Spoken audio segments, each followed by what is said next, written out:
Assalamualaikum warahmatullahi wabarakatuh. Halo, apa kabar sahabat? Semoga selalu dalam keadaan sehat dan selalu dalam lindungan Allah Subhanahu wa Ta'ala. Kembali lagi di acara Lentera Ramadan bersama aku, host kali ini, Yuni. Lentera Ramadan adalah program dari Prodi Komunikasi Penyiaran Islam Institut Ummul Qura Al-Islami Bogor dan didukung oleh Aswaja Center dan Bamuis BNI. Tentunya hari ini kita kedatangan narasumber yang sangat luar biasa. Perwakilan dari praktisi zakat ada Ustadz Lukman.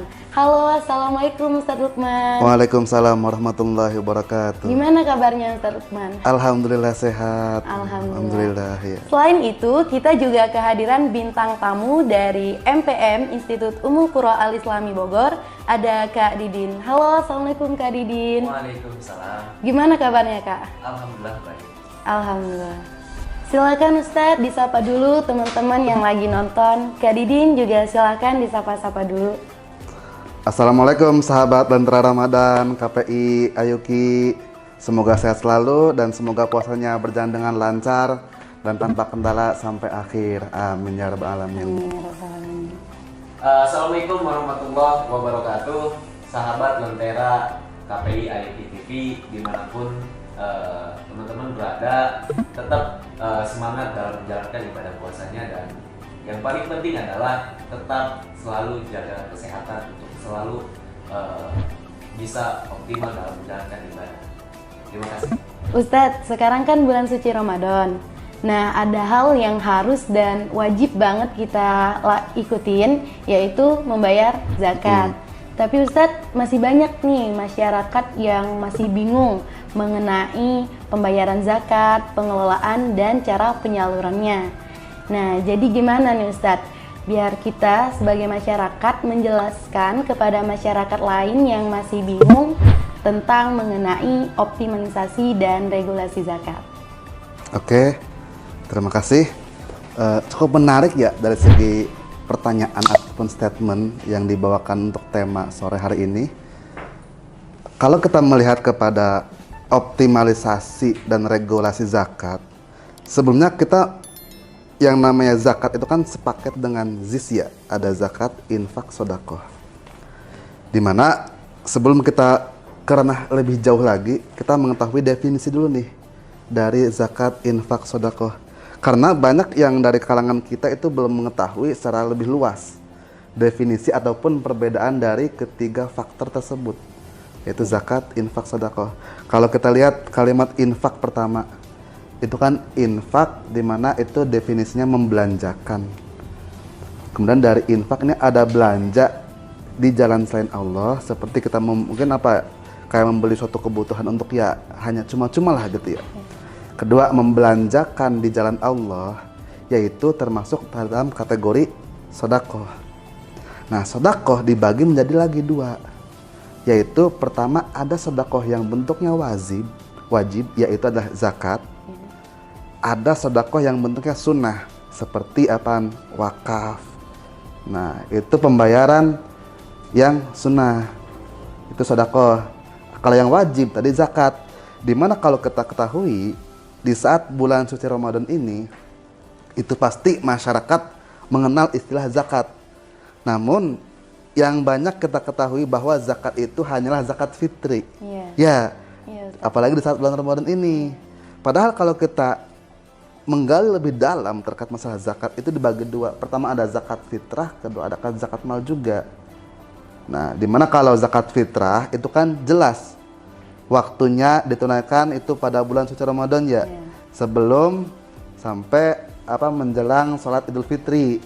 Kalau zakat fitrah, kalau zakat mal itu berarti dia kan dibagi lagi tuh. Ada zakat pertanian, perniagaan, ada juga zakat penghasilan dan lain sebagainya. Nah, contoh kalau sekarang kita itu di zakat penghasilan. Nah, kita ketahui nih bahwasannya salah satu daripada fungsi zakat yaitu untuk mengentaskan kemiskinan, untuk mensejahterakan kemaslahatan bersama.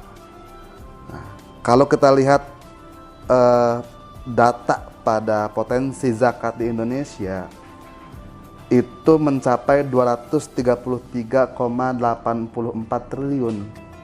Artinya sungguh besar potensi zakat yang ada di Indonesia. Akan tapi tahun 2019 kalau nggak salah itu zakat hanya dihimpun di 10,02 atau 10,2 triliun.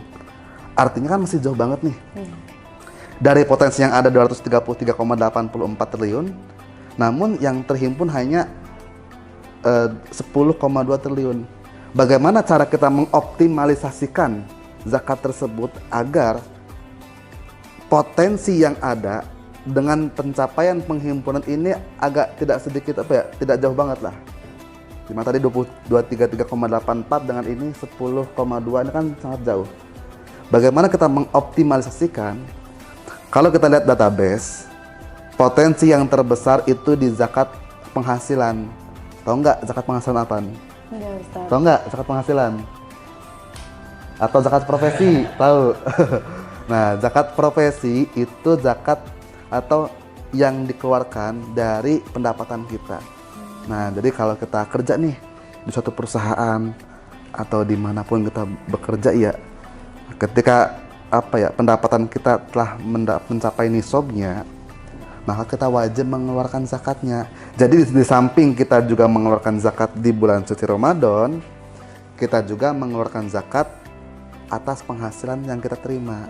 Nah, ketika seluruh zakat penghasilan tersebut telah tercapai, telah terhimpun, maka disinilah adanya optimalisasi zakat itu bisa tercapai sampai ke 233. Makanya sekarang itu kan masih di angka 10,2 triliun yang terhimpun. Nah, ini ada beberapa faktor yang menyebabkan belum optimalnya terkait penghimpunan dana zakat. Yang pertama, itu rendahnya kesadaran masyarakat terkait pembayaran zakat tersebut. Nah, yang kedua, di samping rendahnya juga tadi, itu mereka belum semuanya memahami terkait zakat itu dibagi dua, ada zakat fitrah, ada zakat mal. Yang kita ketahui selama ini yaitu adalah zakat fitrah. Padahal banyak para petani yang mungkin kalau dihitung ya di desa-desa nih, kalau dihitung-hitung mungkin sudah mencapai nisab, harus dikeluarkan zakatnya. Tapi karena ketidaktahuan, kurangnya kesadaran untuk mengetahui atas pengeluaran zakat dari penghasilan atau pertanian tersebut, nah itulah yang menjadi beberapa faktor ataupun kendala sehingga belum optimalnya penghimpunan dana zakat di Indonesia. Kalau semua itu bisa tercapai, itu bisalah lumayan besar kan potensinya 233,84. Itu yang pertama. Yang kedua juga di samping adanya kelemahan tersebut juga terkadang kita masih bingung nih, kita mau menyalurkan zakatnya kemana. Kadang kita langsung menyalurkan dana zakat kita ke tetangga sebelah kita. Ada yang seperti itu. Sehingga hal tersebut mungkin belum terdata di pusat. Nah, kalau kita menyalurkan zakat melalui lembaga-lembaga yang resmi, pasti otomatis terdata. Oh, si A zakatnya melalui lembaga ini. Lembaga ini penghimpunan tahun 2019 sekian. Lembaga zakat ini tahun 2019 sekian. Dikumpulkanlah, oh pencapaian sekian. Adapun mereka yang tidak membayar zakat ataupun yang belum membayar zakatnya melalui lembaga dengan melalui kepada warga sekitar, tetangga, itu tidak terdata. Itulah mungkin salah satu juga faktor, artinya masih jauhnya target kepada potensi. Nah, artinya kan dari 233,84 cuman hanya 10 triliun, coba berapa selisihnya itu? 233,84 ke cuman yang dihimpun hanya 10,2. Berapa? Ya, hampir 220 kan, kurang lebih. Nah, disitulah.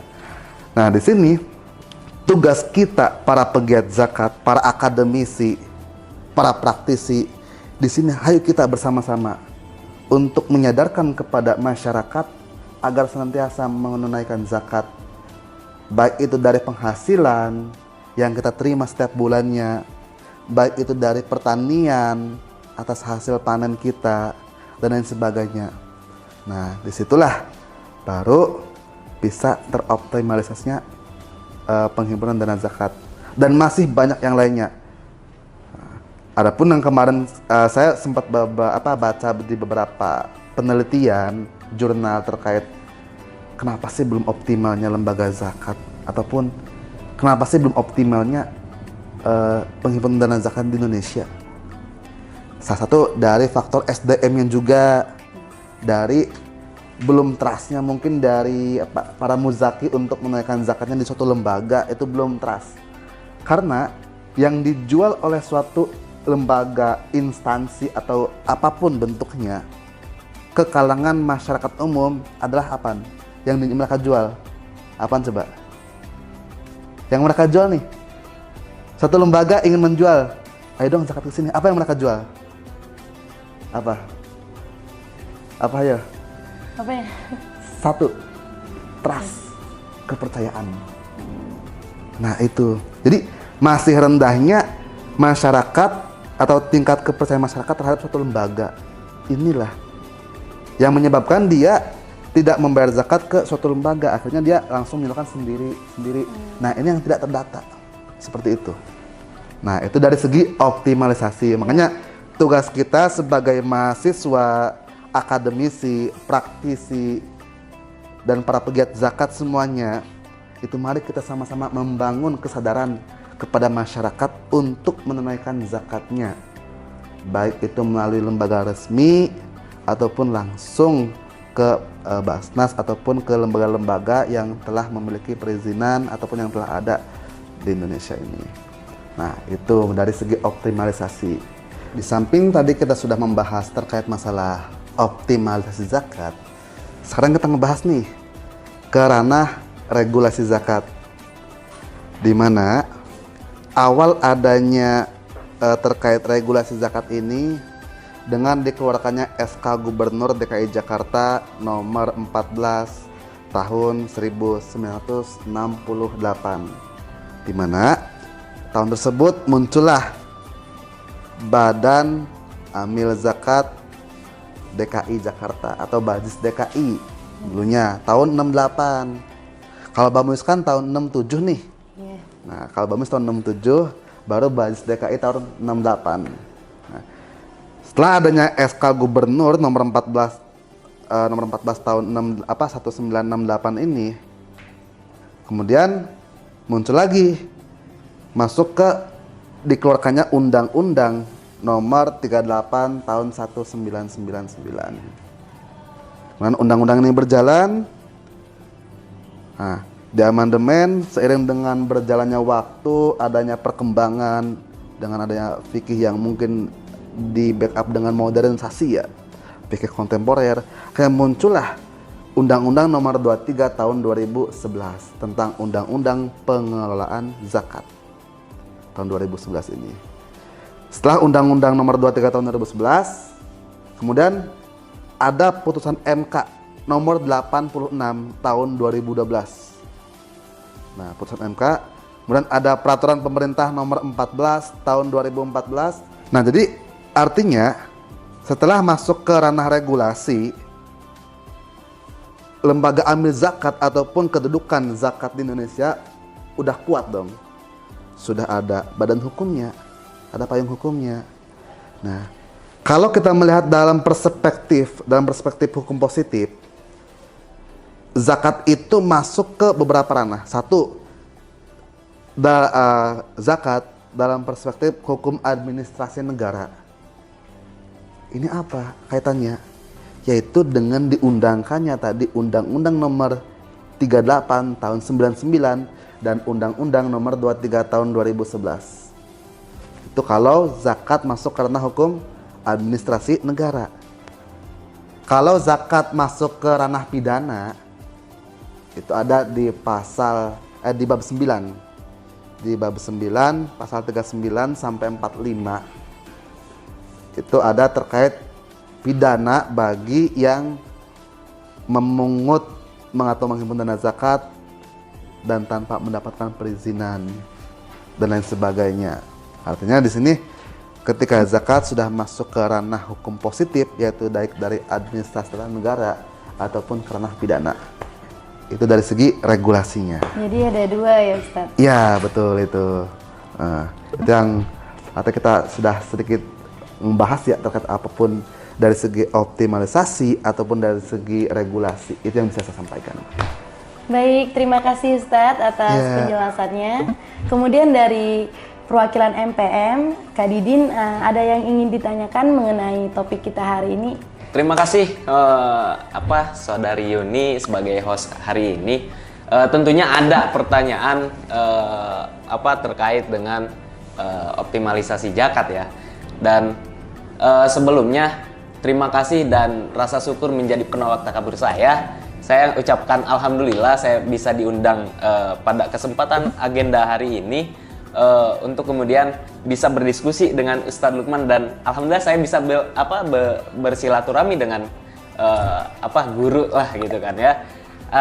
Tentunya lebih kepada intinya pertanyaannya, dan sedikit tertarik juga pembahasan kali ini gitu terkait dengan mengentaskan kemiskinan, dan itu bahasa yang selalu digaung-gaungkan oleh aktivis gitu kan Ustadz ya. Ya, betul. Mengentaskan kemiskinan masyarakat Indonesia dengan solusinya dengan zakat, dan tentunya pertanyaannya adalah bagaimana upaya kita sebagai mahasiswa, kita sebagai masyarakat yang peduli terhadap kemiskinan yang ada di Indonesia, upaya kita penyadaran ke masyarakatnya itu bagaimana Ustadz? Yang masyarakat yang belum mujaki, yang belum menunaikan zakatnya gitu. Mungkin itu aja Ustadz.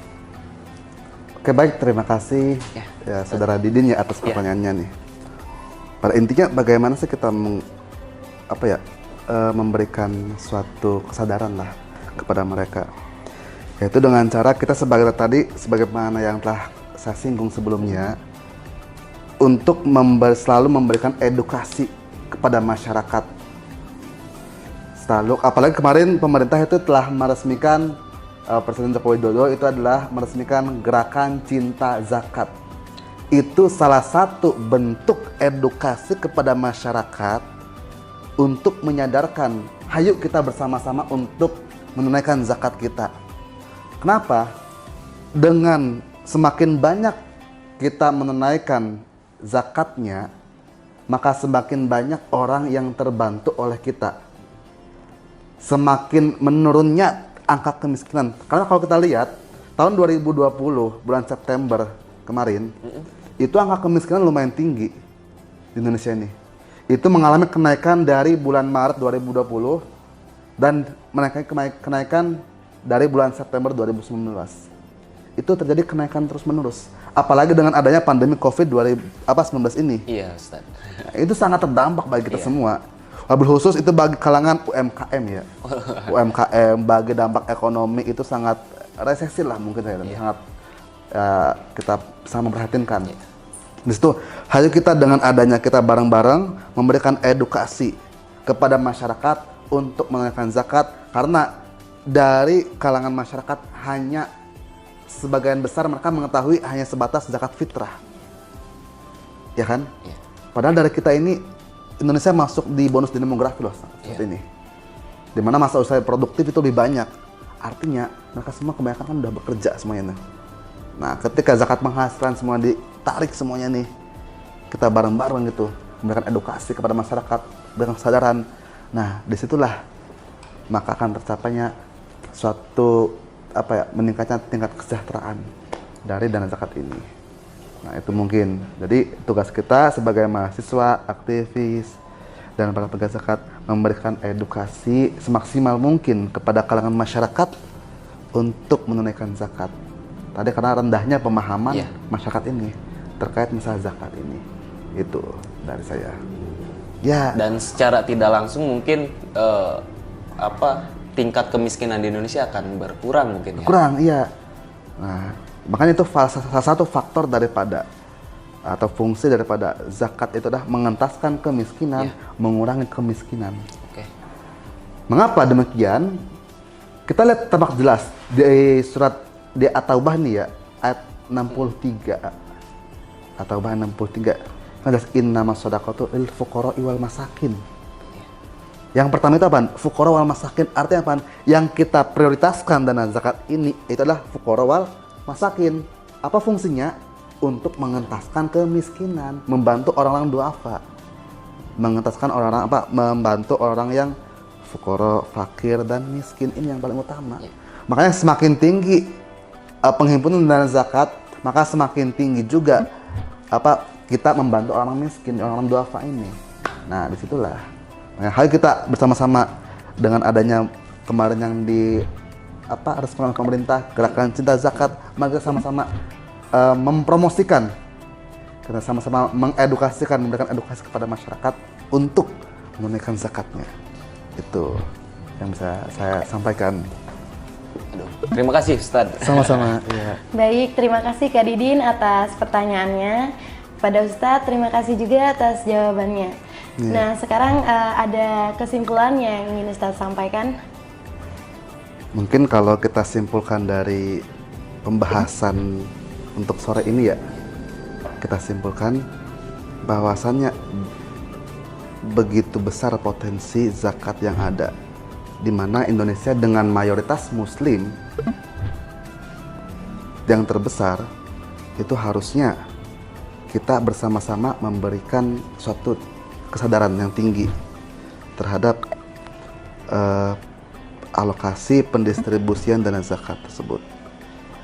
Pada intinya, mari kita sebagai para pegiat zakat, kita jangan putus dan jangan pantang menyerah untuk selalu memberikan edukasi dan kesadaran kepada masyarakat terkait pemahaman zakat, khususnya zakat mal. Karena kalau zakat fitrah semuanya udah mengetahui. Ya. Anak kecil juga udah mengetahui. Udah zakat belum? Zakat fitrah? Oh sudah. Udah zakat mal belum? Apa tuh zakat mal? Masih banyak yang belum mengetahui.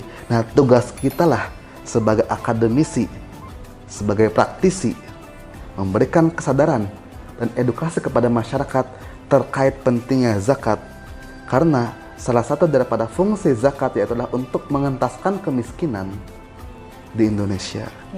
Ketika angka kemiskinan menurun, otomatis angka kesejahteraan menaik, kan begitu? Nah, mari kita bareng-bareng bersama-sama menggalakkan untuk penghimpunan dana zakat ini. Gitu. Baik, dari saya mungkin cukup sekian. Baik, terima kasih Ustadz atas jawabannya. Terima kasih juga nih udah ngobrol-ngobrol bareng Yuni. Sekarang Yuni juga udah lebih tahu mengenai optimalisasi dan regulasi zakat. Nah, mudah-mudahan juga sahabat yang nonton video ini juga bisa menjadi pribadi yang lebih baik lagi dan lebih mengetahui lagi mengenai zakat. Dan pastinya terima kasih juga buat teman-teman yang udah nonton program Lentera Ramadan pada hari ini. Dan pastinya terima kasih juga buat sahabat yang udah nonton program Lentera Ramadan. Dan jangan lupa buat like, comment, share, and subscribe channel YouTube KPI Ayuki TV. Dan kalau mau kuliah, Ayuki aja dan masuk Prodi KPI. Baik, saya Yuni Ristiani, pamit undur diri. Wassalamualaikum warahmatullahi wabarakatuh. Waalaikumsalam warahmatullahi wabarakatuh.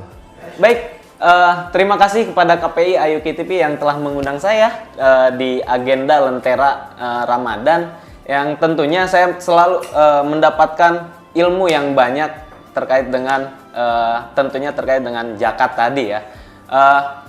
Tapi yang pasti teman-teman mahasiswa dimanapun berada, jangan lupa selalu pantengin terus YouTube-nya dan tonton terus dan dapatkan ilmunya di KPI Ayuki TV. Dan pesan saya kepada teman-teman semua terkait dengan apa yang sudah kita bahas masyarakat hari ini adalah tidak ada keselamatan manusia, kesejahteraan manusia merupakan hukum tertinggi. Hanya itu saja. Jangan lupa like, comment, and subscribe. Ditaruh di mana ini? Coba dideketin aja. Dari Praktis Zakat ada Ustadz Lukman. Halo Ustadz Lukman, Assalamualaikum. Assalamualaikum, waalaikumsalam. Salam lagi. Jadi Ustadz, Yuni udah nyiapin pertanyaan. Gimana Kak? Oke, segmen 2 bridging topik. Gitu ya. Pokoknya Kalau seru Makanya masuk ekonomi aja. Bohong, enggak.